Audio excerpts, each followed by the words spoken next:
I'm Kurt Wagner. And I'm Mike Epley.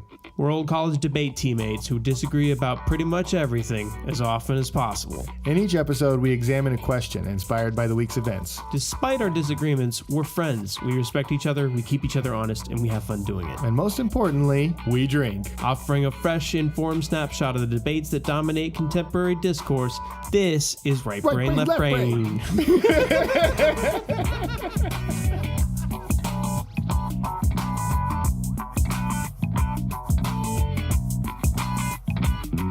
Thanks for being here. Welcome to Right Brain, Left Brain, Whoop. The champagne of podcasts. That's us. Trademark. This episode of Right Brain, Left Brain is brought to you by the way of Hop Valley Alphadelic IPA. Ooh, that sounds like a thing. 12 fluid ounces, 7.2% alcohol by volume. On an empty stomach, it gets you there. It gets you there. Where? The infirmary.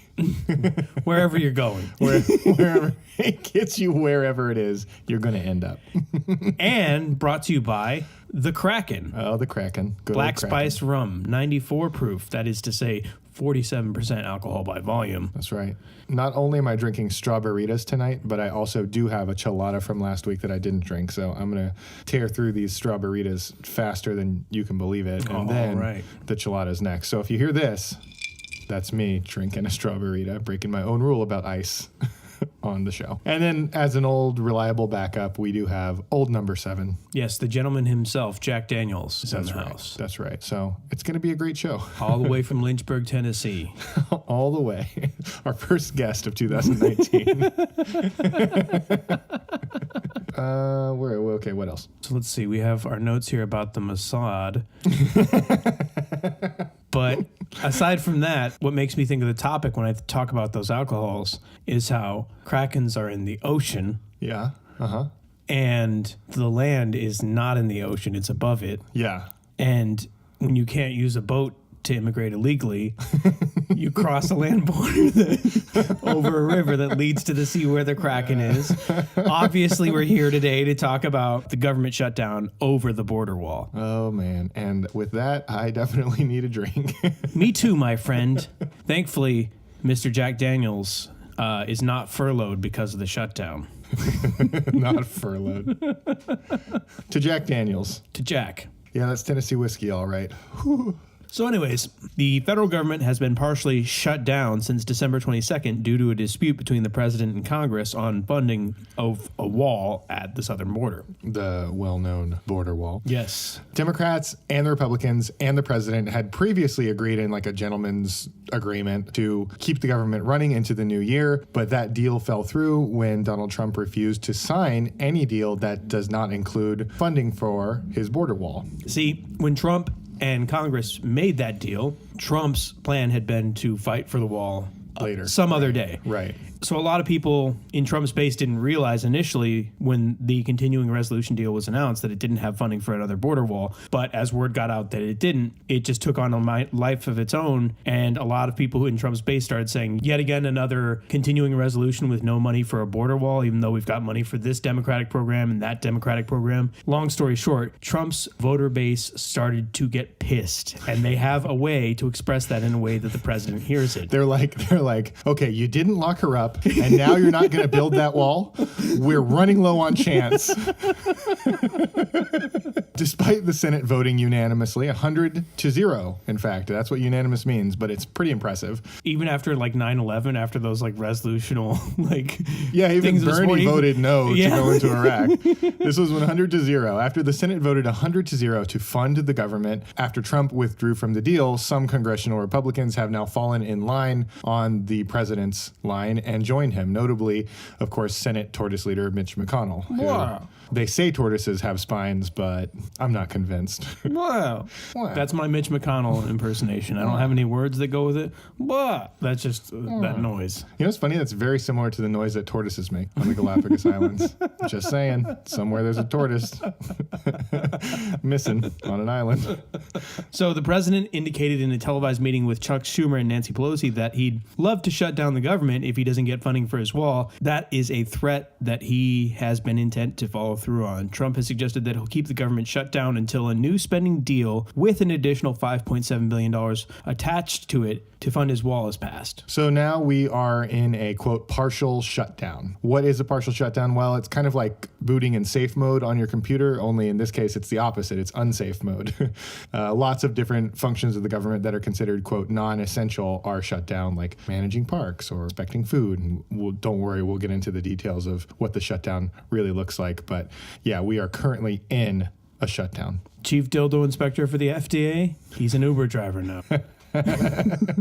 So, as we've said, Trump is definitely willing to dig in indefinitely on new spending until some progress is made on the wall. Democrats have said that they have no interest in a budget that funds a wall at all, repeating ad nauseum that the wall would be, in their view, a useless waste of money. As of recording this episode, Trump and the Democrats have sat down for another meeting to try and end the impasse, but it didn't go well. It ended reportedly with Trump very upset that his proposal was not well received. He called the talks a waste of time. Schumer claimed that Trump threw a tantrum, even said he pounded the desk. And then, of course, Trump quickly sent out, tweets criticizing Pelosi and Schumer, as he does. And that's the world we live in. And in violation of Chuck Schumer's demand a week ago that everybody stop with the memes already, immediately, we've seen a beautiful blooming of memes in the wake of the Democratic response to Trump's speech, where they were quickly turned into the characters from American Gothic. God, if you ever want to look obsolete, just make a public demand that people stop making memes.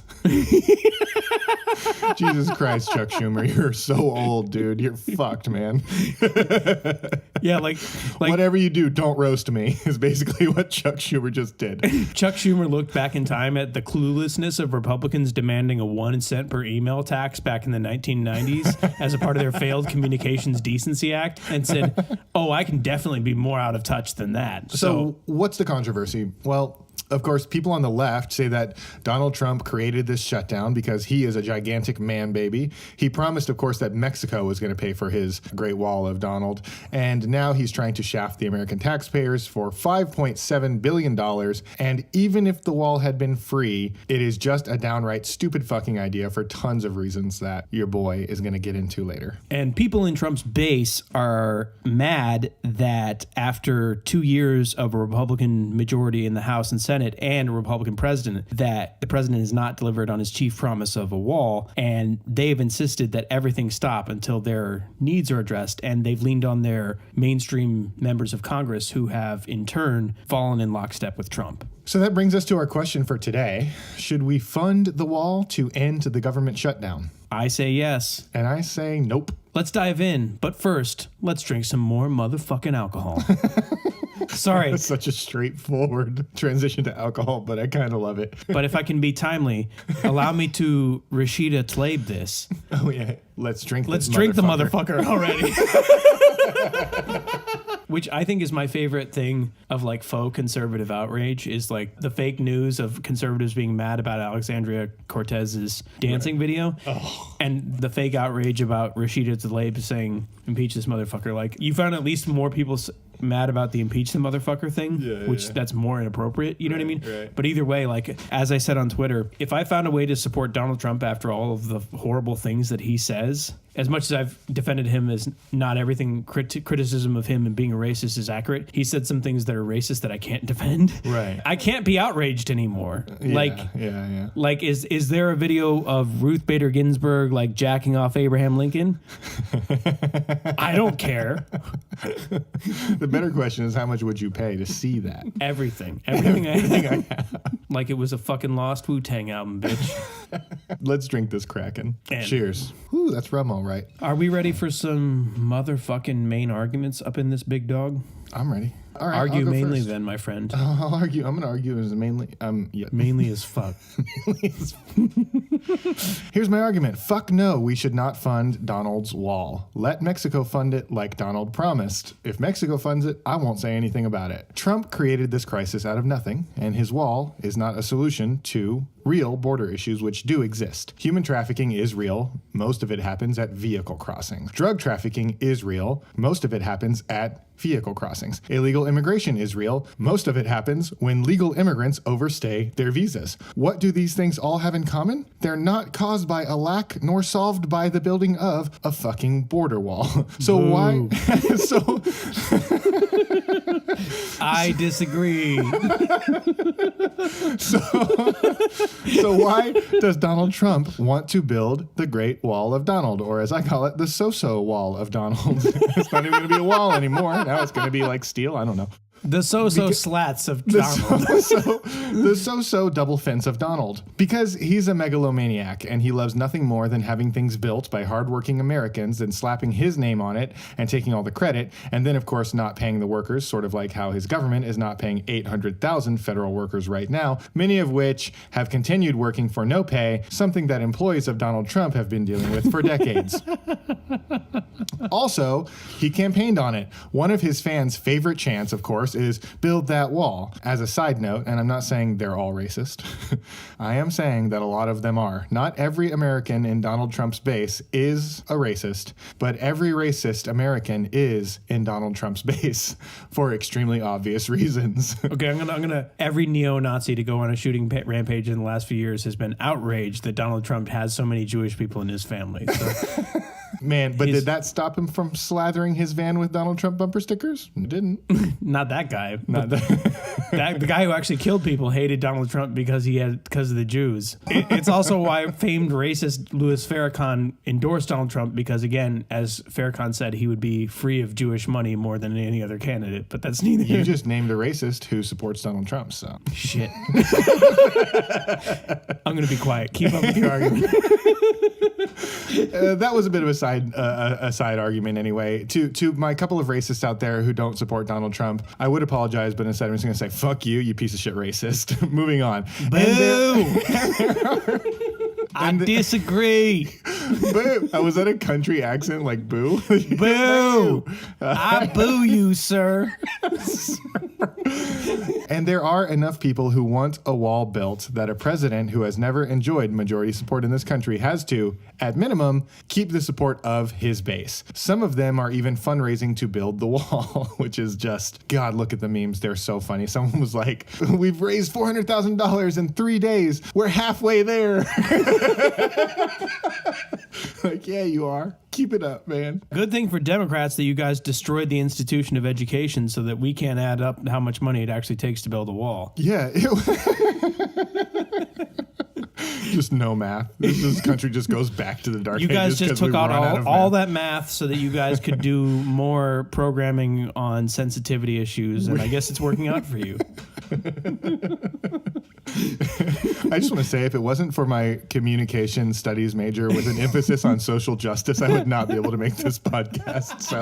So your success hinges upon liberal education, my friend. But as a side note, I actually think they should raise as much money from all the fucking idiots who donate money to the wall as they possibly can. And they should use those funds to build as much wall as possible. And I would ideally like it if those people actually went out and built it. But of course, they're not going to. They're crowdsourcing. Well, no, they're going to get illegals to fucking build it. What are you going to, you're going to overpay for the cost of a wall like a fucking idiot? No. But I'm just like, spend the money. It'll be so funny. But lucky for Donald, his base does not care about reality, so they don't mind that Donald promised to make Mexico pay for the wall lots of different times, but now instead is trying to take the money out of their paychecks. Of course, not everyone's paychecks, just those of us who don't work for the federal government and are still getting paychecks. We already know that the shutdown is obviously all Donald Trump's fault. This probably won't be debated in this podcast. If it is, it'll be hilarious. But we know it's Donald's fault, so of course Republicans are downplaying the severity of the shutdown. But it's actually a really big deal, and it's going to get worse with every new day that passes. 3 people so far have died because of the shutdown in national parks. With no support staff, no security, no medics on duty, people are falling off fucking cliffs because we're Americans, man. We need policing. We need people to tell us, hey, get back from behind that barrier. The reason this is happening is because Donald Trump, in a moment of sheer stable genius, decided to leave the parks open with no staff, like the irresponsible shitbird that he is. And speaking of shit, our parks are overrun with human waste. Classy look, Americans. Yeah, Nailed it. God forbid that the rest of the country look like liberal governed San Francisco. Ooh, wow. That was good. That was fucking real good. You like that? I just came up with that right now. That was really good. I didn't have to have my staff writers consult me on that or anything. So, of course, most of us already know that hundreds of thousands of people are not getting paid right now, and that many have been working without pay, right? There's thousands of low-wage contractors, additionally, like cafeteria and custodial staff, who are literally now without jobs. They don't have benefits, and they don't have a hope of ever getting paid back the way that actual federal people on the payroll get a chance to get back pay, ideally, when the government reopens. People aren't getting their tax returns. Of course, you can't miss your deadline for filing your tax returns, but the government, of course, can miss any deadline they want for ever fucking paying you back. If you're a conservative, I see Kurt over there, he's like, God, conservative argument. Taxation is theft. On a personal level, one of my childhood friends is trying to buy their first home, but the offices for her like USDA loan are fucking closed. The house is still in the market. Her and her fucking kids literally don't have a house because of this government shutdown. Food stamps, low income school lunches, and nutritional assistance for pregnant women are examples of things that are set to shut down next month when funding runs out. That's about 20 million households that depend on those things to literally keep fucking food in their stomachs. And I'm not just saying this to like pander politically. I was on food stamps as a child through no fault of my own. And I fucking know that it sucks to be hungry and not have access to food. And when your parents don't have food stamps, you are hungry. That sucks. It's real. For those of us that can afford food, the FDA has now shut down routine food inspections. So enjoy your next grocery store trip. Good thing I love having diarrhea. Needless to say, it's a serious thing, and we should take it seriously. If you thought the TSA, the Postal Service, and your least favorite departments of the government were doing a bad job when they were getting paid, oh my God. Imagine how sassy they'll be when they're not getting paid. But of course, don't worry, there are still some people getting paid. The people responsible for the shutdown are all still getting paid. And don't worry, we're still going to pay 52 weeks worth of federal taxes, even if we don't have access to our federal services for 2 or 3 weeks. No taxation without representation, bitch. And by the way, back when Republicans controlled the House and Senate in the last couple of years that Donald Trump has been president, they have rejected wall funding measures at least 3 different fucking times. So why is this bullshit happening? Well, it's happening for a stupid ass wall that most of us don't want. In fact, since the idea was first uttered from those Cheeto-stained lips, the wall has never enjoyed majority support in this country. That's because it's dumb. It's not practical or necessary. To quote the conservative Cato Institute, quote, President Trump's wall would be a mammoth expenditure that would have little impact on illegal immigration. Number 1, illegal border crossings are lower now than in recent years and far lower than their peak back in 2000. Number 2, it doesn't address the majority of undocumented immigrants who stay here on expired visas. Number 3, it doesn't address the smuggling of people, drugs, weapons, etc. through legal points of entry, which the DEA itself says are where the vast majority of smuggling happens. Number 4, $5.7 billion is too fucking much money to not make a dent in any of those problems. Congress spends $11 million per mile per decade for the barriers that we've already got. That is over $7 billion already spent on our existing barriers that aren't stopping these problems. Number 5, not to mention the procedural reasons not to do it. Water rights violations, private land seizures, and tribal land seizure would all be necessary to build the so-so wall of Donald. And finally, and this is going to be my shortest but kind of most important argument, it's just not moral or human to build a fucking wall between two countries. What kind of world are we trying to build here? Thank God I'm not the only person who sees how regressive it is to start walling off countries. Come on, humanity. You're making us look bad in front of the aliens. It's been tens of thousands of years of human development, and one big group of us is going to build a big barrier between them and another group of us because we don't like them or we're like afraid of them for no good reason. Seriously? That's the solution? How fucking stupid are we as a species? We used to think that the Great Wall of China, this thing that was built over 1,000 years ago, is like this symbol of like ancient stupidity that we've turned into this. It's actually a sign of ballin'. It is kind of a sign of ballin'. It's dope. It's like the only man-made structure you can see from outer space. It's actually a sign of ballin' well outside the limits of control, my friend. Yeah, well, I guess I can agree with that. But like seriously, that's the solution. How fucking stupid are we as a species? Even dumb animals don't waste the time to build walls between them and other members of their own species. Human beings are uniquely dumb. And with that, I need a fucking drink. Oh, you think and I cede the rest of my time. You want to take another shot before I do my constructive? Yeah, hell yeah, I want to take another shot. Because I really like the taste of alcohol, but I make a bitch face when I drink. And it really gives people the impression that I don't like the taste of the alcohol that I'm drinking. And I do, I'm just a bitch. But that's why I like to pair it with like the right kind of beer, because then you get the kinds of flavors from the alcohol that you like, you know, the combination of the beer, and then it finishes like perfect with the beer and the alcohol taste. Like, that's my thing. Yeah. The liberal in me doesn't like you using gendered language to call yourself a bitch, but the liberal in me also likes that you're making fun of yourself for being a bitch. Are you not entertained? Me? Yes. Our audience? All right. Get ready for interruptions, motherfucker. They're coming.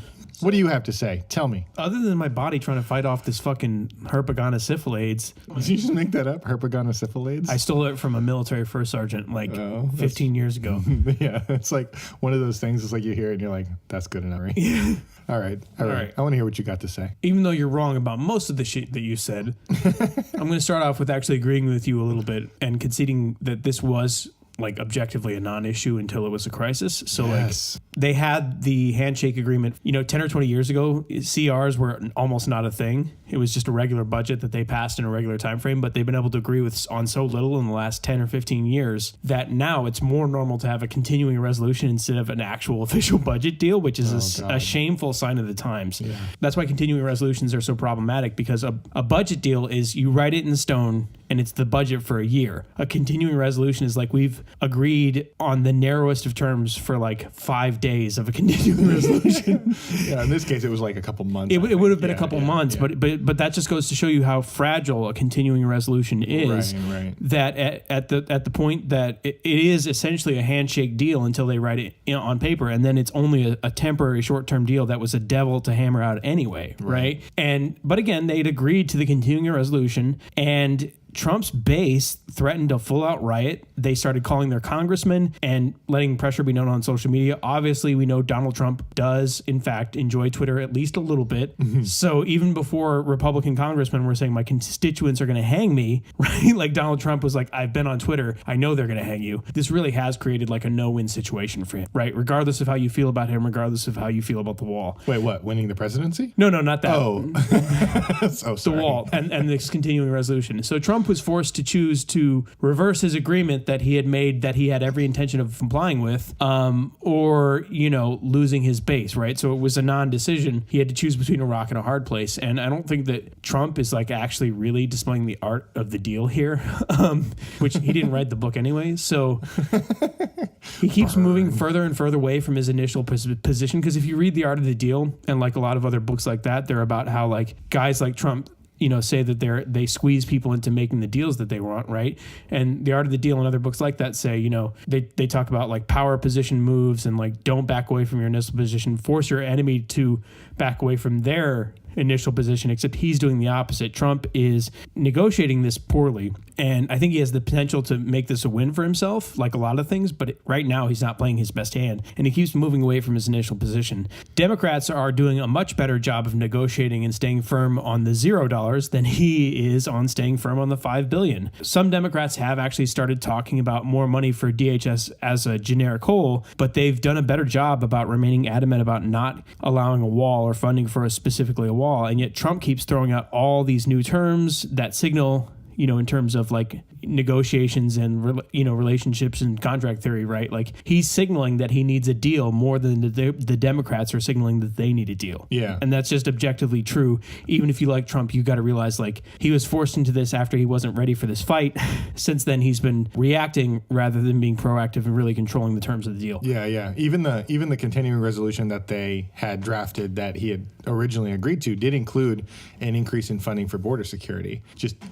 It explicitly didn't include funding for a wall. I'm actually I didn't know that until now. So, but I mean, it doesn't surprise me either. Yeah. I totally buy that. So I think that when it comes to fighting over government shutdowns, there is a lesson to be learned from the history. Historically, one party insists on a shutdown because they think it will prove a point and take advantage of a position that they hold in terms of popularity with like the general populace. But it like tends not to work out this way. It turns out most times that it works out the opposite, whether it's the Republicans or the Democrats that are the initiators of the shutdown. It tends to work out more like dynamite exploding in Daffy Duck's fucking face, knocking his bill 180 degrees around to the other side of his fucking head. And then whichever party does it says, well, shit, we better not do that next time. That's a great analogy. That's right. Like, what were the last couple of shutdowns? I remember Gingrich when we were kids, right? Right. That was like the most, I hardly even remember what it was over, but I just remember that it was Gingrich who shut the government down. Well, you know what I mean? And Republicans lost that battle, but there have been other shutdown battles that the Democrats have lost, and then there have been more under Obama shutdown battles that Republicans have lost. And in each case, it's like you see that politician and he's holding that Acme brand stick of dynamite, and he just walks up to the podium and he's so smug. And he's got this look on his face like, I've got Acme brand dynamite. I feel like Donald Trump is a majority stakeholder in the Acme Corporation. I would say the Democrats have probably invested in that corporation too. Yeah.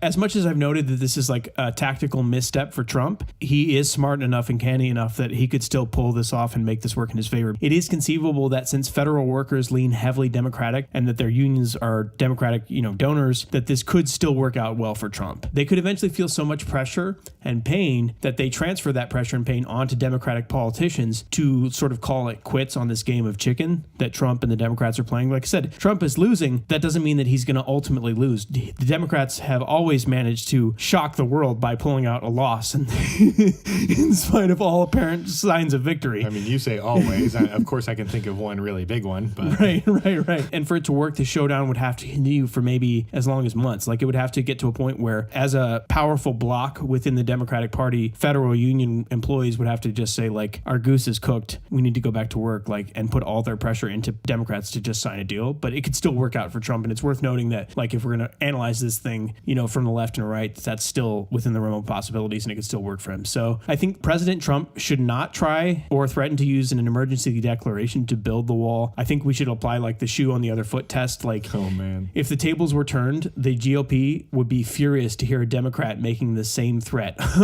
under a shutdown. That's like a dangerous and unlawful abuse of executive power. Look, we're not going to sell this wall to history and get it really built and have it work the way that we want if it doesn't come legitimately. It has to come from an agreement from Congress and the president being signed into law. But I want to say that the wall is effective for unaddressed problems in our immigration crisis. I think it's true that the wall does not address visa overstays. I'm not arguing that the wall solves for this issue. I'm saying that immigration is a big problem. There's a lot of different problems and sub-problems that have solutions and sub-solutions. The wall is just part of that. And that the biggest harm out of every category of illegal immigration is violent crime. The data shows that most illegal immigrants in detention for crimes in the United States are from geographically proximate countries with high crime rates. Mexico, El Salvador, Honduras, right? Those countries are all to our southern border. And according to even liberal outlets like CBS News, they said last year that Border Patrol agents along the northern border only apprehended 3,000 people who were in this country illegally. And that by comparison, agents along the southern border captured more than 300,000 people in the same time, right? 300,000 people in a year crossing with no documentation. And the people who are choosing to make that choice rather than coming in through the border, it's because they have felony convictions in Mexico, in El Salvador, in Honduras, right? The worst criminal element comes through the porous border, through those smuggling routes, and not visa overstays or smuggling through checkpoints. Because if you're already, like I said, the thug who murdered Corporal Ronald Singh, the police officer shot to death on Christmas Day, had planned to return illegally through the southern border, just like he came through, right? A cross-border trek, just like the guy who shot Kate Steinle, just like the guy who murdered Molly Tibbetts, right? These are not visa overstays, okay? These are not people who got smuggled in. They just walked across the border. And this is the story in the countless angel victims' families, right? Like, the angel families are like this word that's been used to describe the families of victims of illegal immigrants who came across, like, the porous border. Gross. And I agree, it is gross. But if visa overstays were the leading cause of these murders, Trump and these concerned groups would have definitely advocated for increased tracking instead of a wall. These ideas are not mutually exclusive. We want both these things, but the wall matters the most because even though it's not the biggest contributor to raw numbers, the porous border is the biggest source of the worst problems. Like, we agree, Mike and I agree on like a lot of the facts. Most illegal immigrants aren't criminally active. They're less likely to be criminally active than legal people because they have less. And I'm not challenging you on that. But the ones who are the biggest problem come in overwhelmingly through one single method with the least documentation and least verification because, again, they're usually felons in their home countries too, even in countries where it's harder to get prosecuted as a felon, right? And it's worth noting that at least 6 people on the federal terrorist watch list were later caught in 2018 alone. So just in the year 2018, 6 people on the federal terrorist watch list who were not of Latin American origin came through that southern border. Look, as a measure of intellectual honesty, it's worth noting that Sarah Huckabee Sanders, the press secretary to the Stars, who is on her way out of the job anyway, had recently falsely made the claim that it was in the number of thousands of people who had been caught on the terrorist watch list crossing the border. And as somebody who is obsessed with data, statistics, and facts, like, I'm going to tell you that Sarah Sanders was fucking lying and not right when she said that. She's not right when she says it's 4,000 a year, but it took less than 6 people to kill everybody that died in the Pulse nightclub. It took way less than 6 people to kill everybody that died in the Bataclan music hall attacks, right? As much as I complain about, and as Trump is right to complain about MS-13 gang members, and as deadly as they are, one Al-Qaeda guy is more deadly. At least the MS-13 guy wants to live. And somebody who's not afraid to die is more deadly. And so... yeah, that's a good argument. When we come up with these statistics that are our best guess about how many people are crossing the border with no documents versus how many people come in through smuggling versus how many people are visa overstays, some of these statistics we only find out like later, and they're only our best guess based on what we found versus the people who got away. And so all this is to say, when someone's a visa overstay, you know that when they entered this country that they had no criminal record or they had a criminal record that you knew about. At least you had that much. But when they just crossed the border with no documentation at all, you don't know anything. You don't know if they're literally Adolf Hitler who survived World War II and then like walked up the land bridge and then like from Argentina and then crossed over, or if they're a woman who, you know, you're going to depend on to like raise your kids as your nanny. Lastly, again, the people who enter via border crossing are the most likely to be victims of crime. And in fact, they're most likely to be targeted by other people in that same community. And let's be real, we're talking about the Hispanic community, who are in the best position to know who won't call the cops because they know who's undocumented and then who's just a visa overstay and who's a citizen, right? We create a moral hazard of allowing these people to come in and be exploited and be targeted. And that's why we have a need for comprehensive immigration reform, including the appropriate mix of incentives and disincentives, an incentive to come into the country legally, more guest worker visas, but then the disincentive of the wall to make sure that people take those legal incentives for working and coming here legally. And that's my argument. You want to do another shot? Fuck yeah, I want to do another shot. All right, you son of a bitch. I have a couple things I want to talk about, but what I want to do more than talk is drink. All right, what do you want to drink? What are we drinking on? Well, I'm about to crack this chelada, but first I want to do... Because I was going to say, we should do Jack because we had 2 Krakens after 1 Jack. So to make it fair, to Jack. Yeah, those of our listeners who are keeping track and playing the right brain, left brain drinking game where you try to drink as much as right brain Kurt and left brain Mike. Tonight so far, Mike has had 2 strawberries. Kurt has had 2... whatever those IPAs are. Each of us have had 3 shots, and we're about to have our 4th shot each. Don't try this at home. Yeah, you really shouldn't, because as much as we drink, it takes us a while to record this, and then we edit it down. Yeah. So, like, if you tried to drink as much as we did... in the amount of time that we had for the edited episodes... you'll die. Or be hospitalized. Or at least throw up under your couch. Well, yeah, I mean, but that's not a bad... that's just a part of life. I don't want people to go to the hospital. That's why I want them to avoid those perils. I want to avoid serious harm, but embarrassing harm. Yeah, if you just fall asleep in the tub in your boxers, yeah, that's okay. Yeah. Just be on your side. So if you barf, you can still breathe. Naked on the lawn? That's okay. That's okay as long as there's a fence to protect you and your neighbors can just gawk and throw beer cans. Save your subliminal pro-wall messaging. That's why Nancy Pelosi likes to get fucking topless and mow her lawn Mow her lawn. Because she's behind a wall. Nancy's a BAMF, dude. I have no positive feelings towards her for the reasons that you do, but I've met her, and she's a friend of a friend, and I like her. Like, she was nice to me. It cuts through a lot of my ability to feel animosity towards Nancy Pelosi. Few Marines can relate. What are you trying to say about Marines? Marines just think that Kant is a cunt. They're like, you mean Cuntian?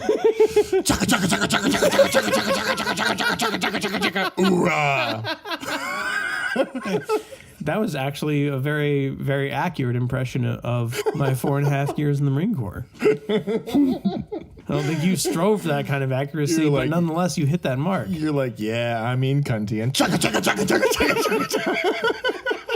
Well, we just had our drink break, so I guess it means it's time for my rebuttal. Cheers. The funk joke from last week's episode was a huge hit. I did mention that that's the sound that a mortar makes when it leaves the round, right? Yeah, the same sound. Funk. Yeah. All right, so I do have a couple of things to say about Kurt's argument. Not as many as I'd like to say, but some. Number one, violent crime. Kurt says that the biggest harm of illegal immigrants is violent crime. But did you know, and some of us do know, that illegal immigrants are safer on average than American citizens? Yes.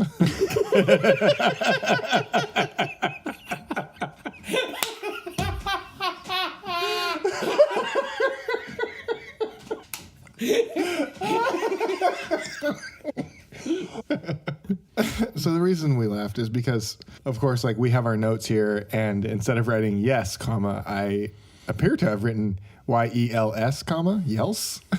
Well, I also I actually think it might have been Kurt's spasming iPad that inserted an L into my notes. So it's a funny thing about me because I have a physical condition that causes my muscles to spasm up and do involuntary reactions. And so does your iPad. And so does my iPad. It's clearly just a symptom of me, and that if I bought a new iPad or got this one fixed, it would just go back to its natural state. You and your iPad are like E.T. and Elliot. You're connected. Do you remember E.T.? Vaguely. Oh man, it's such a good joke. Some of our listeners will get that joke. It reminds me also of the analogy of R. Kelly and Aaliyah. No. Some things are better left unremembered. Like R. Kelly and Aaliyah. Boy, I tell you, R. Kelly, things are not looking good for him right now. No, when we smoke weed in the stairway and talk about that, I have some hot takes. Oh, shit. Okay. Anyway, yells, American citizens commit violence at higher rates than illegal immigrants, according to, of course, the conservative Cato Institute. Mm-hmm. Kurt is happy to use names to point out, like Kate Steinle, to point out the seriousness of being killed by an illegal immigrant. This is a combination of at least two fallacies. First is the hasty generalization fallacy, and the second is the red herring fallacy. No, dog. Yes, getting killed is always serious. And let's keep in mind that all evidence unanimously demonstrates that citizens are and will always be more likely to kill or commit violence than illegal or legal immigrants in the United States. Want me to start naming people killed by citizens? Trayvon Martin, Philando Castile, Freddie Gray, Tamir Rice. What do all those murders have in common? They're a fallacy perpetrated by you? They were all committed by American citizens. How about instead we just put this good examples of a bad argument to rest? Unless we're going to build a little wall around every male citizen in this country who are, statistically speaking, so much more likely to commit violent crime than illegal immigrants. Or we could also let all the immigrants in, since data shows conclusively that areas with higher concentrations of immigrants, legal and illegal, have lower rates of crime, violent and otherwise. Now, actually, and I want to point out that the same studies that you've cited show some of the things you've talked about, but they definitely don't show that places with more immigration have lower crime. Because what the data shows us is that overwhelmingly illegal immigrants go to the two kinds of places that have work and community for them, which is rural areas and hyper-urban areas. Illegal immigrants don't go to the suburbs very often because there's less places to stay and less opportunity for them to work there. And so what we found is that in most rural areas, with the exception of rural areas around the border that are actually quite violent, but most rural areas are very peaceful and have low rates of violent crime. But that when you, again, break down the data based on the complicated nature of it, that in areas where illegal immigrants cluster in urban areas, crime is very high, and especially violent crime. This is where the statistics get complicated. They don't simply show you that, simply the statistics prove all illegal immigrants are rapist murderers, right? They don't prove that all illegal immigrants are saints who never do harm. They show that they're a complicated group of people who have a diverse array of statistics depending on their situation, and that when you amalgamate them as a whole, you create a somewhat misleading characteristic of like, oh, it's just this generalistic characteristic, when it's like it oversimplifies the situation as well. I hear what you're saying, but I think what you're doing is you're giving me a much, much greater burden of proof than you are giving yourself. Because if you are the person who's like obsessed with statistics and data and numbers, but you're holding me to the standard of like, well, you got to consider all the stuff that's not accounted for with data and statistics and numbers that I can just assert are true, of like, well, when you get into an urban area, then the immigrants are creating all the crime in the urban area, and that's not being documented. Like, well, easy for you to say there's no fucking data to support your claim. Well, okay, you know what I mean? But because there's no data to support their claim when you tussle in the weeds on that either, in the sense that we can actually agree illegal immigrants are less likely as a generalistic statistic when you combine these two very different numbers. Right. And what you see is that any number that you wanted to show that illegal immigrants are pacifistic and nonviolent is proven true in rural areas, just like it's proven true by legal citizens in rural areas. And in urban areas, what you see is that crime is worse, and that you do see the hyper predators, right? And I will not hesitate to use that word. MS-13 gang members, a lot of them look like white people, except that they have tattoos on their faces, right? And they are super predators. And I'll never, ever back down from the honest intellectual truth of saying that MS-13 gang members are super predators. Well, no, MS-13 gang members are pieces of shit. If you took, 1 in 100 illegal immigrants, and only 1 in 100 of those was an MS-13 gang member. It's way less than that, by the way. Right, whatever the numbers are, right? And I'm already granting you, literally, when you're talking about groups of the most dangerous people in the world, MS-13 gang members and Al-Qaeda, they are disproportionately more violent and more dangerous than a demographic. If you distort the data, right, and you take out the criminals and the predators in these groups, you're like, these people just want to work. I get, And because they're illegal immigrants, right? Like most illegal immigrants do want to stay under the wire. They do, even when they're victims of crime, they don't want to report the crime. Let alone the fact that they're more likely to avoid the crime, as far as we can tell. And I'm agreeing with you on that. So two things. One, I'll give you that most people who cross into the United States illegally are not would-be criminals or are not criminals. They just want to come here and live. Like, I actually believe, Kurt, in good faith, that you're with me on this, right? And honestly, that's important to point out, because a lot of conservatives don't think about the fact that the majority of people who are crossing into the United States illegally are here to try to just be the best Americans they can be. Right. And a lot of liberals, to give you credit, a lot of liberals are not willing to acknhuge the fact that there's bad people among those ranks. There are extreme dangers that slip in with these numbers of people who are otherwise as humanly blameless as possible. Yeah. Here's the converse of that, right? You're talking about, you're like, I get it. Most people that come in have good intentions, but the ones that have nefarious intentions have terrible, terrible intentions and are super, super dangerous. Here's the thing. That logic, if you apply it to white American men, rings even more true. I hear what you're saying, but the counterpoint to that is to consider also that even if you are Hispanic or Black or Asian, and you can be proven to be criminally more dangerous than undocumented immigrants who are themselves white, Black, Hispanic, or other, right? You still get the same benefit of the doubt, because from a legal construction mechanism, there's all kinds of ways where you can control who comes into your country, whether or not they're a citizen or have the legal right to appear there.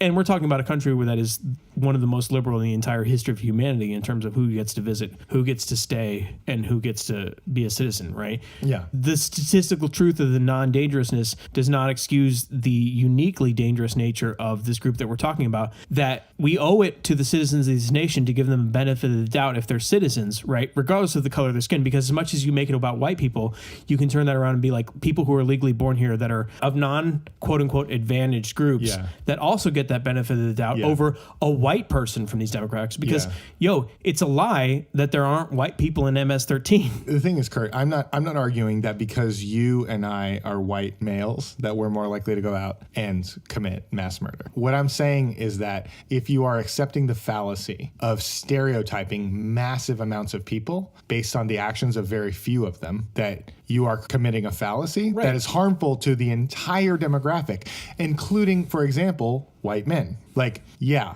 as a demographic, most terrorist attacks that happen in the United States are going to be committed by white citizens of the United States of America. That's true. It doesn't mean that you should look at every white citizen of America and be like, motherfucking terrorist. But when you apply that logic on the conservative side to people that come from south of the border, then if for some reason it's fair game all of a sudden to say, you see what I'm saying? It's a lapse in logical consistency. Okay, but see, you've committed a series of post hoc fallacies there where you connected a bunch of things that are not connected. Like I mentioned that no matter what color of skin that you get, right? Like we can't just deport you based on the color of your skin if you're born here, if you're a citizen, right? Nobody would suggest that, and that's not something that's in this discussion. Nobody wants that, especially when you consider that we owe more to citizens than non-citizens. It would be very easy to stop these hyper dangerous criminals from coming across the border, right?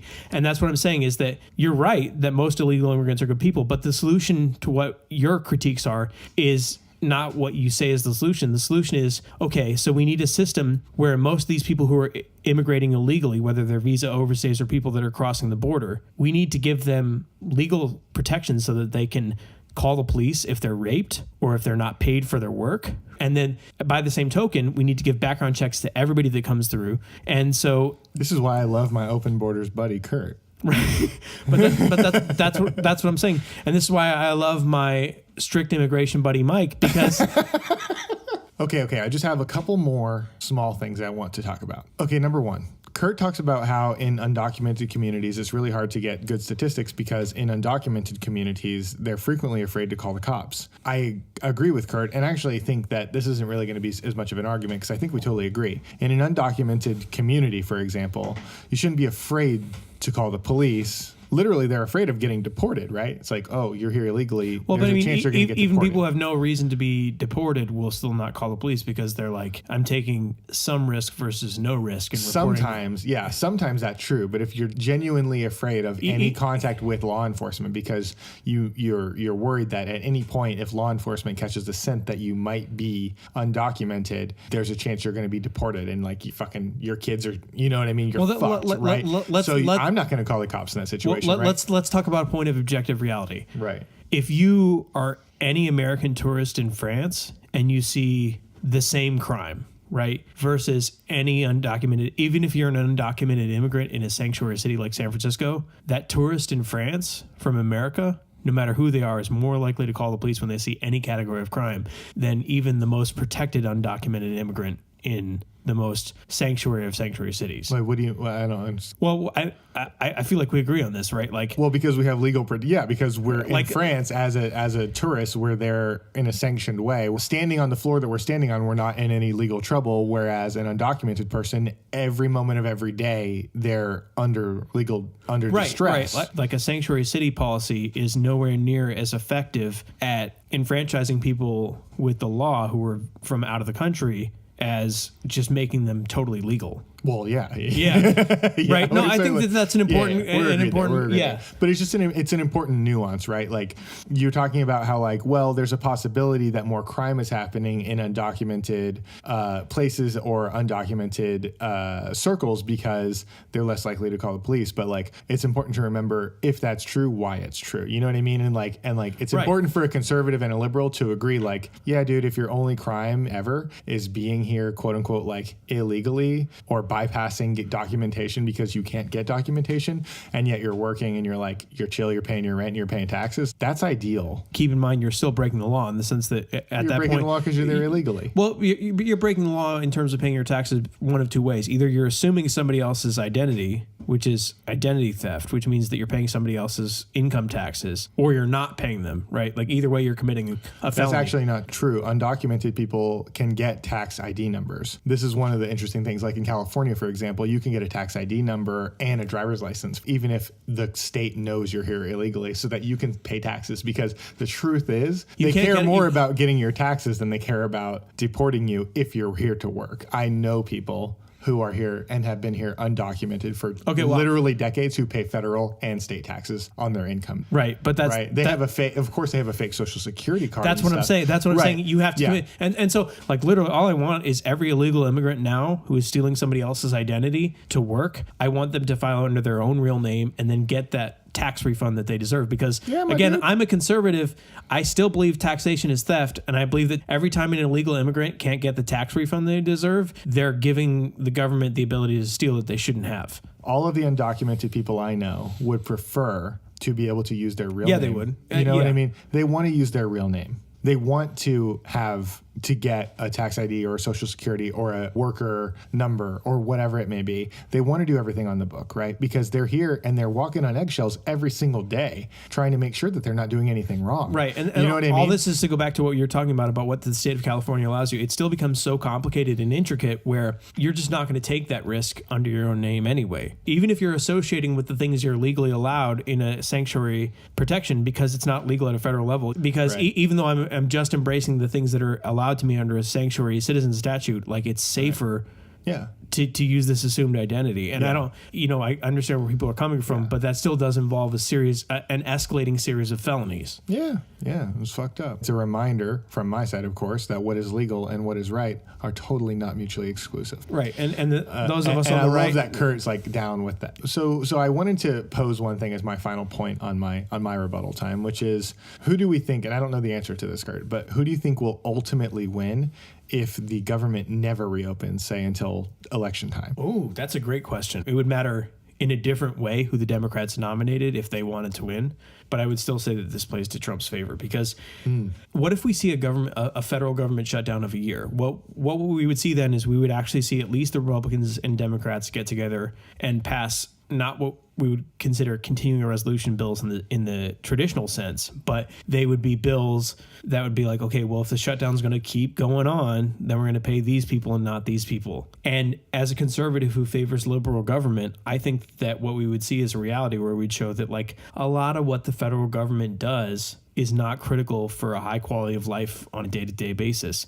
And a lot of my liberal friends would disagree. And obviously, like, if we see that, the proof will be in the pudding. We don't need to take this debate any more further off course than we have. Right. But if you support the Trump position and you think about that scenario that you mentioned, like that scenario works in our favor. Because if you believe what we believe, you believe that 2 years, a year and a half of showing to people like, look, most of what we pay for at the federal level can go away and change. And so I think that Trump would be the winner in that situation. Interesting. Well, that's a fact question. Maybe we should have a separate debate on it. How much of what we spend federally is necessary? Even as much as we look at overall spending trends of the federal government over time, what we're spending that money on does change. Yeah. So my thing is that, like, I mean, for me, it's obvious, right? As a kid who grew up on food stamps through no fault of my own, I'm extremely pro food stamp. You know what I mean? Just for one small example. Right. But at the same time, when it comes to winners or losers from this shutdown, I think if we look at it parsimoniously of like what's the lowest common denominator in this conversation is why is the government shut down? Donald Trump already claimed that it's his shutdown. And it's explicitly because the $5.7 billion wall budget is not included in the budget, right? Like everyone already knows that that's why the government is shut down. And everyone already agrees that it's Donald Trump's decision to shut the government down if he doesn't get that. And so for me, it comes down to, on an individual basis, to say, is it worth it for the government to be shut down to get that wall? And all of the data that I've seen suggests that the majority of Americans, 2/3 of us, don't think the wall is a priority, and more than half of us think that the wall simply shouldn't ever be a thing. And so for me, I'm kind of like, bro, if the government stays shut down for a couple of years, first of all, regular Americans are going to all start feeling it when prices go up and more people are getting sick from fucking the kale that they bought at the fucking Safeway. That's the thing is if we saw that reality, you'd be right, and I would just so objectively be swamped by data that proves me wrong. I wouldn't try to argue. Just like you and I have gone back and forth. Like there's a point when data overwhelms us and we're like, I can see that I'm wrong. I think a government shutdown. And so that's what I'm saying. Yeah. If it was really that bad, you would be right. And then that reality that I talked about clearly would never materialize. And so that's what I'm saying. This is one of those things like we'll see. Yeah, we will see. I mean, I just think like a government shutdown is a good way to see what is and is not important about what the government spends money on, right? Like I gave my whole constructive speech about the things that I thought were important about what we weren't spending money on anymore. We're not maintaining our national parks. We shouldn't sell off all our national parks because then we don't have any more open fucking lands and this country's not beautiful anymore. I assume most, at least conservationist conservatives, are with me on that. We should probably be taking the garbage out at our national parks or staffing them, right? That's the least of the concerns. If we're talking about nutritional assistance and assistance for fucking kids whose families have to send them to public school but can't afford to buy them lunch, and they're at school and they don't have lunch. All I'm going to say is this. The less that we have federal park rangers, the better the glory holes get. Let's be real here. The better the glory holes. If you live in the Bay Area, you know exactly what the fuck I'm talking about. I used to go to City College of San Francisco. I've seen a glory hole or two in my day. You would have never thought that gay people would be so good at masonry. And yet necessity is the mother of all invention. God, that's such a good joke. I'm so sad I have to cut it. You cannot cut that. I have to cut it. You cannot cut that. But I know so many gay people that would fall over dying of laughter if you left that in, and you know you would too. Really, do you know a single gay person that would get mad at that joke? Come on, dog. Just give it some thought, all right? Because I think I know some gay people who would make that joke. I'm pretty sure. All right, I'm pretty sure I stole that joke from a gay man. Just let it marinate in the editing room. I'll consider leaving it in. All right, so then we're at an impasse. We just can't know. The government shutdown's probably going to go on for maybe days, maybe weeks longer. It's not going to go on for like that many Only months. God can know. Yeah.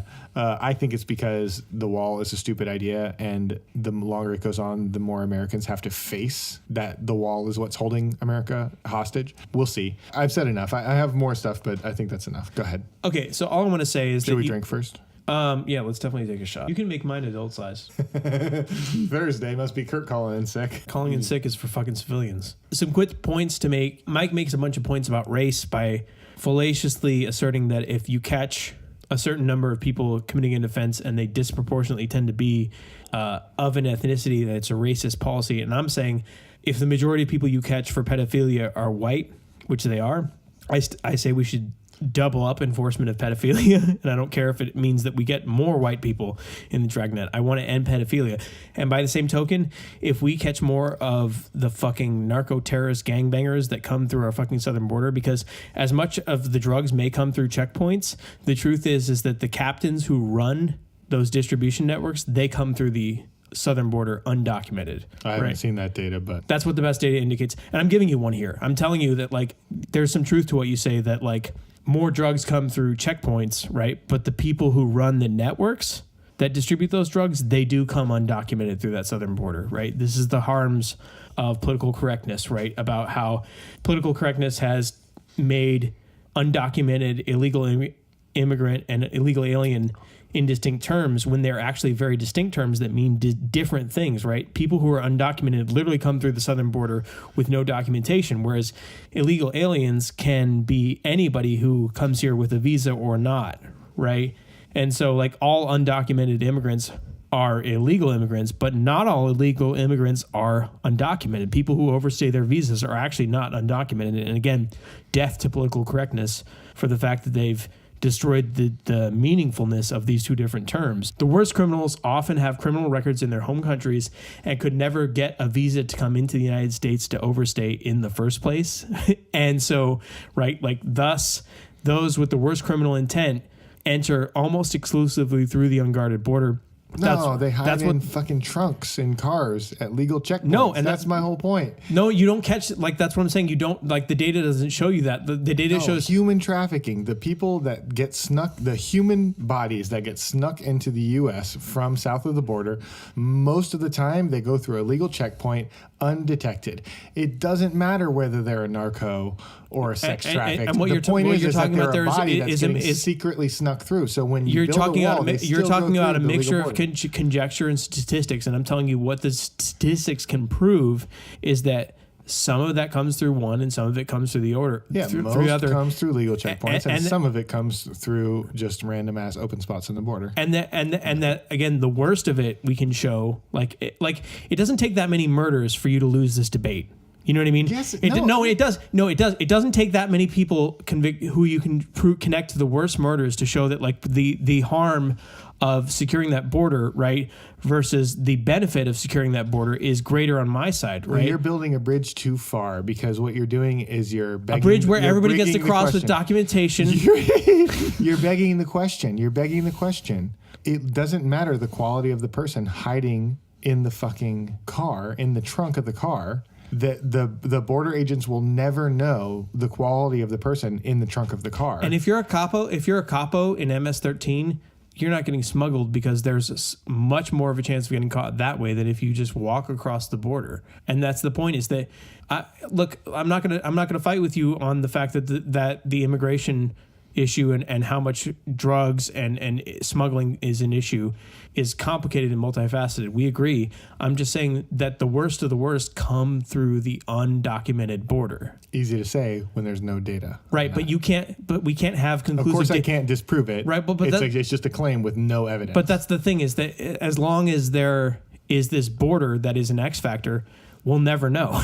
We'll never know how many people are coming through because they're all undocumented. That's a fair point. You know what I mean? Yeah, that's a fair point. You have much more of an ability to count even illicit things because you catch them when you have a checkpoint. Except for the ones you don't. Right, but you're able to make... Well, yeah, we're going to spend most of our time This is circular agreeing. enough. We're done. It's circular. We're done. I'm going to go masturbate after this. All right. And look, we've had a huge complicated... This is not our first debate on immigration. I really hope that you take like a lot out of both of where we're coming from because I love a lot of the points that Mike makes. He really gives me a run for my money. So look at our sources of data, make up your mind for yourself. And listen to our other episodes on immigration. We have a couple now. Yeah, because you really do yourself a disservice if you don't listen to all of them, just because they're fucking amazing. We are amazing. Yeah, right brain, left brain. And look, your arguments about unrelated shootings are a textbook red herrings. And you know it. That's why you brought that up. The analogy of the wall stands up. Just like we have 4 walls on our homes and rich liberals have extra walls protecting their homes because they work at protecting those within it from unauthorized entry and all the perils that come with that. Just like how if I just wanted to come up to Nancy Pelosi's house in San Francisco, all of a sudden Mike cares about audio quality and believes in suppressing people's arguments. What I'm saying is that... Sorry, go ahead. What Trump said, you're a terrorist. You know, that's why you have to fucking bomb my fucking arguments with this shit. And this is why you guys always just, when it comes to this argument, you guys roll on the ground, you throw temper tantrums. Say the argument. No, you guys throw. Go ahead, say it. Come on, dog. Say the argument. Come on, dog. Say the argument. Go ahead, say the argument. When it comes to the argument,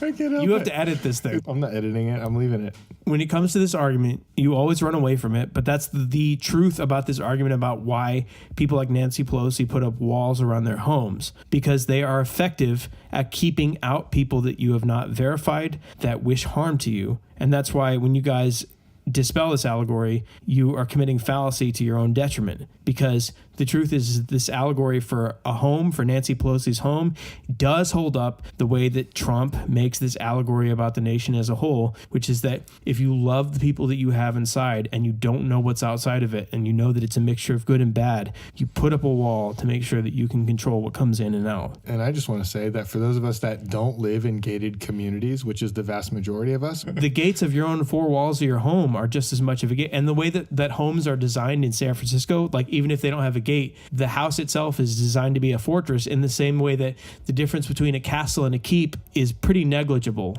in the Middle Ages. It's just about whether or not you're urban or suburban. So the analogy of the gated community holds up. The analogy of the home is absolutely fucking ridiculous, because Nancy public Pelosi, lands, gated home, not gated community, gated home. Because public communities are not the same as private dwellings. They're different. And the streets of El Paso, the streets of San Diego, border communities, those are public spaces. It's not, we don't gate public spaces because we're literally in this country, we're not allowed to. It has to be a privately owned space. Even a gated community. Right, we don't gate public spaces, but the border is not a public space. The border is not. The border is a sovereign space, because sovereign, public, and private are three distinct categories. They're not that two. Have tons of overlap. No, they have no overlap. Then why can you and I walk down the street in San Francisco? Because those are public, but they're not sovereign. They're also sovereign. They're within the sovereignty of this nation. Exactly, which means that there's overlap. They're not sovereign from each other, right?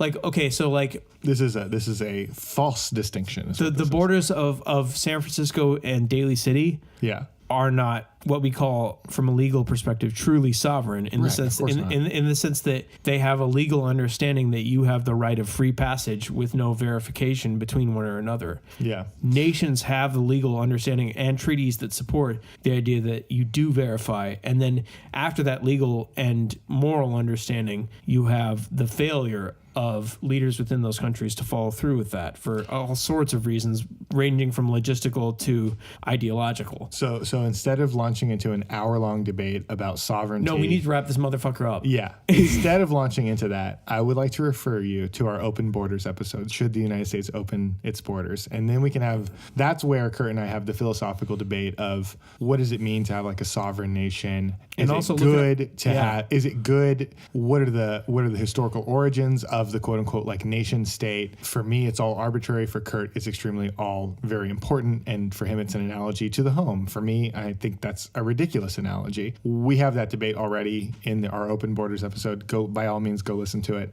It's ridiculous to you until you ask the neighborhood homeless people to just treat your front door as just a suggestion on a map.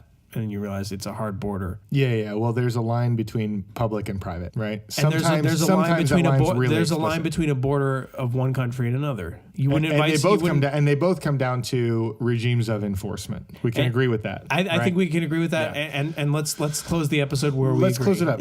Let's talk about some common ground. So. Oh yeah, the common ground. We didn't even get to that. That's the best part of this fucking episode. What are you talking about? There's so much in common ground. So one of the things we super agree on, if I didn't fucking dance all over it in my fucking constructive, we agree that Trump is objectively in a tactical bind where he must make progress on the wall in order to avoid a total political defeat in this battle specifically, let alone the repercussions of the loss of this political battle. Yeah, that's true. That cost of losing will be significant, though. Yeah, I think I think if he doesn't build a wall, that his base might ditch him and move and endorse Dr. Claw 2020. Yeah, and then like Dr. Claw versus Inspector Bernie in 2020 is going to be the most lit fucking presidential election of human history, especially when bumbling Inspector Bernie barely wins, but it's only really because of his niece, Penny Ocasio-Cortez.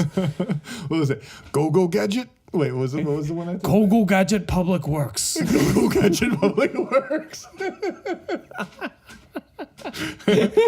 Yeah, we also agree that any increase in money toward a wall, or quote border security as they're now calling it very explicitly, which is the clearest pivot. It's such a clearly intentional way for both parties to like move to an exit. Get a win. Yeah.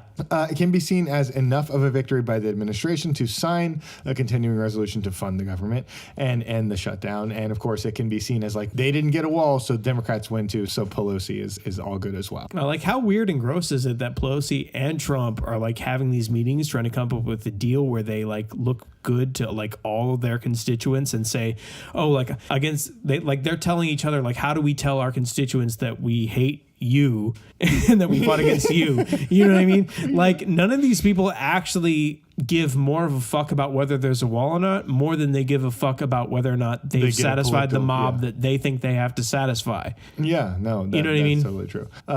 Their past advocacy for the wall, when that was unifying and popular, it shows that they're fighting for whatever is selling rather than any kind of real conviction. Of course, we got to remember that Obama one of his monikers that he gets is the deporter in chief. The guy is not the best on the liberal front when it comes to immigration policy, right? He built thousands of miles of fencing and walls under his presidency. They used and he deported more people than his predecessor. And they used hundreds of cans of tear gas, guys. Remember that. More tear gas than the Trump administration. Yeah. We agree that there should be a constitutional amendment that the president and Congress do not get paid if a government.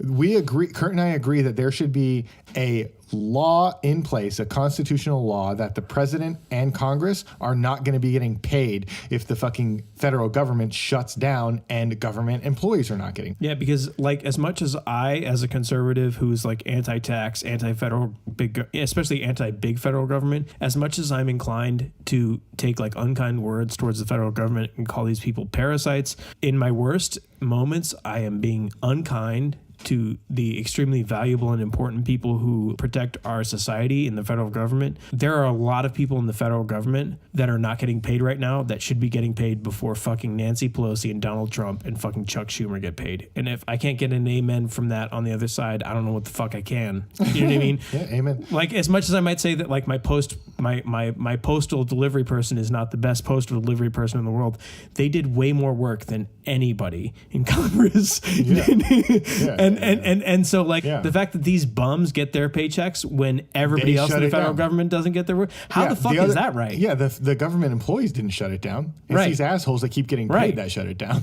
Fucking assholes, man.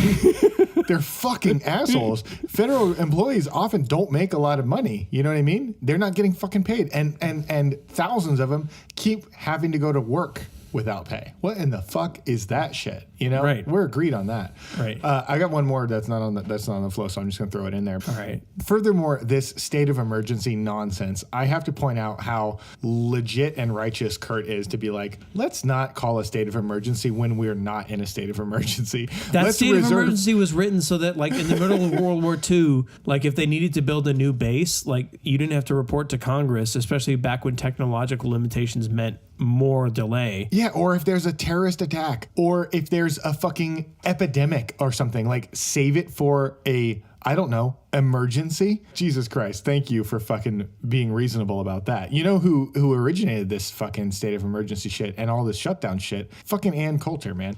I know a lot of good people who like Ann Coulter. And I don't think you're a bad person for liking Ann Coulter, but I'm not down with that bitch. Fuck Ann Coulter, man. I mean, sometimes I agree with her. Sometimes I agree with her, but let's be real here. Like the jokes on her. Sometimes she's funny. Like, God, she's garbage. Look, honestly, sometimes she's funny, but I think that at the end of the day, like, if you like her, you have so much of a sense of humor about her that you can't defend her that much, and she's not even trying to be that defensive of a person. You can't like Ann Coulter if the government shutdown affects you, put it that way. So I think we touched on a little bit of this in the last episode, but there are two real paradoxical conundrums that exist within the 2019 Republicans and Democrats that need to be motherfucking addressed. And they come out in especially this instance. In this instance? Especially in this instance. So if you had told Republicans during the Obama years that Republicans in 2019 would be mad that Democrats won't allow a Republican president an unfunded $5 billion